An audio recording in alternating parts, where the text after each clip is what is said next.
An old baker man. This is a real story.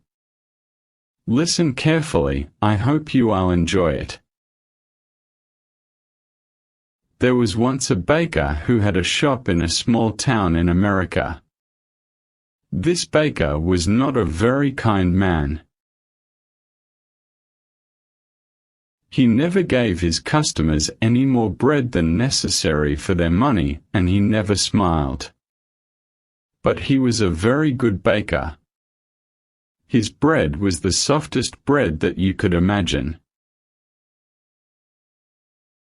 Sometimes customers paid for their bread and started eating it there in the shop. And his cakes.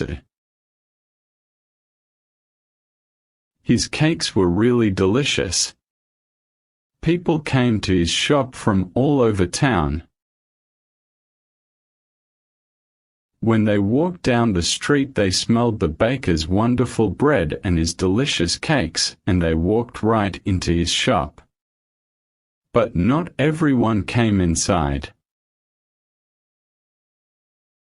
Some people just stood outside the shop, smelling and looking in through the windows. The baker didn't like this. Their stomachs are full of the smell of my bread. I'm giving them a free lunch. And I get nothing for my hard work, he said to himself. Perhaps there's some way to put those delicious smell in bottles. Then I can sell them just like I sell my bread. One winter morning very early, the baker was in his shop, making bread. He wasn't singing happily while he worked. He was complaining to himself about getting up early, about the cold weather, and about anything that came into his head. In the middle of all this, he looked up and saw someone looking in through the window. It was a young man wearing an old coat. He was looking at the baker's bread and he was hungry. He was smelling the fresh bread and smiling when the baker saw him. He felt very angry. That thief outside my shop has a stomach full of the smell of my bread. It's a free breakfast. I get nothing for my hard work, while he steals my smells. The man didn't move, he just stood there, closed his eyes, and smelt the fresh bread happily. The baker was really angry now. He walked across the shop, opened the door and shouted at the man, "Pay me." "Pay you for what?" asked the young man in great surprise. "For the smells that you've stolen," replied the baker. "But I've stolen nothing. I'm only smelling the air." "Air is free," said the hungry young man. "It's not free when it's full of the smells from my shop," replied the baker. "Pay me now, or I'll call the police." When the young man didn't pay, the baker took him by the coat and pulled him through the snow to the judge's house. He knocked on the door. After a long time, the judge opened the door in his night clothes. He looked at the baker and the hungry young man standing outside in the street. It was 6 o'clock in the morning.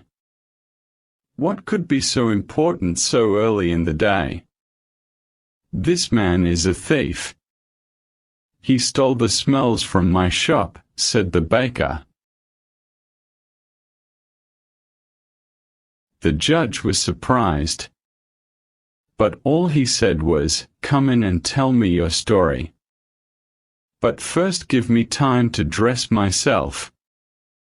He went back into the house, After a few minutes he came back, and he took them inside. They all sat down together round a large table. "All right, tell me everything." "Baker, you start," said the judge. He listened quietly. First the baker told him all about the hungry man who stole all his smells. The judge went on listening. Then the young man told him that air was free and that any man could have as much as he wanted. Plus 10s. When they finished telling their stories, the judge was silent for a few minutes. The baker started telling him again of how the other man took all his smells without paying.